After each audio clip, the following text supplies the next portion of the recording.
Salut à tous, c'est Félix de Bic. On se retrouve aujourd'hui pour une nouvelle vidéo de déballage de cette enceinte de chez OK, la SK-MB. Eh bien, on va faire tout d'abord le tour de la boîte et ensuite on va s'intéresser à ce qu'il y a à l'intérieur. C'est parti. Alors, sur la face avant, qu'est-ce qu'on retrouve? Eh bien, on retrouve bien sûr le logo de chez OK, le modèle ainsi que les informations concernant l'enceinte et l'image en 2D de cette fameuse enceinte. Sur la tranche gauche, on va retrouver le slogan de OK, le nouveau slogan, ainsi que sur la tranche droite, Go Green with OK. Sur la face arrière, qu'est-ce qu'on va retrouver? Eh bien, on va retrouver des informations concernant l'enceinte, notamment au niveau de la puissance de ces haut-parleurs, qui est de 3 watts.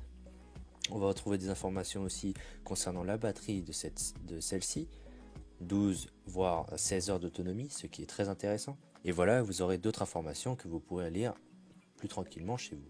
Si on enlève ce fameux film plastique qu'on retrouve bien sûr à l'extérieur, qui permet de protéger l'enceinte, enfin du moins la boîte de l'enceinte, on se retrouve avec une boîte qui est particulièrement sobre et agréable en main, une boîte en carton normale qui respecte bien l'écologie d'après OK. On va enlever directement cette languette. Voilà, et si on ouvre la boîte, qu'est-ce qu'on retrouve directement? Eh bien, on retrouve l'enceinte en elle-même qui est emballée dans un film plastique. On va poser l'enceinte sur le côté pour l'instant. On va s'intéresser à ce qu'il y a à l'intérieur. Alors, on retrouve à l'intérieur un câble micro USB normal, non un type C, mais un type universel. Voilà. Le câble a l'air assez long, plus que d'habitude. On va retrouver aussi une languette qui vous permettra donc d'accrocher votre enceinte un peu partout, enfin du moins où est-ce que vous voudrez, sur votre pantalon, sur votre vélo ou sur votre sac. Voilà, c'est assez compliqué à enlever, on verra ça plus tard. On retrouve aussi un câble auxiliaire très intéressant qui se fait très rare chez certains constructeurs. On retrouve le manuel d'instruction, bien sûr, que vous pourrez lire chez vous, quand vous aurez tranquillement chez vous.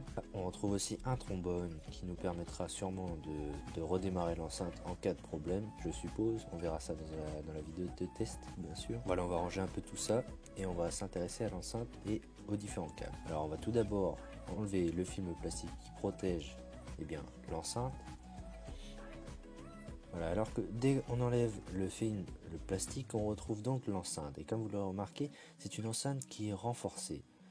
C'est-à-dire renforcée, elle a un renforcement plastique qui permettra de résister plus au choc. Et cette enceinte a la particularité aussi d'être étanche. En effet, elle est IP64. Elle n'est pas forcément étanche, mais elle résistera aux différentes gouttes d'eau ou par exemple, si vous avez les mains un peu humides et vous souhaitez la toucher, vous pourrez sans problème. Alors, on retrouve sur la face avant la sortie audio, sur le dessus les différents boutons comme le volume plus moins ou le bouton power on, power off, ainsi qu'un bouton appel qui permet de décrocher ou raccrocher. Sur le dessous, on retrouve un trou qui nous permettra d'accrocher notre enceinte sur un selfie stick ou un trépied. Sur la face arrière, on retrouve une petite trappe qui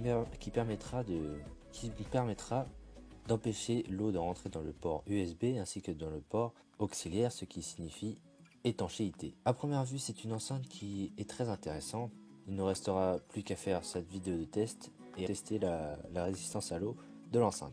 Voilà, c'était la vidéo de déballage de cette enceinte de chez OK. On se retrouve bientôt pour la vidéo de test de celle-ci. J'espère que vous avez aimé. N'oubliez pas de vous abonner, de liker ou de commenter.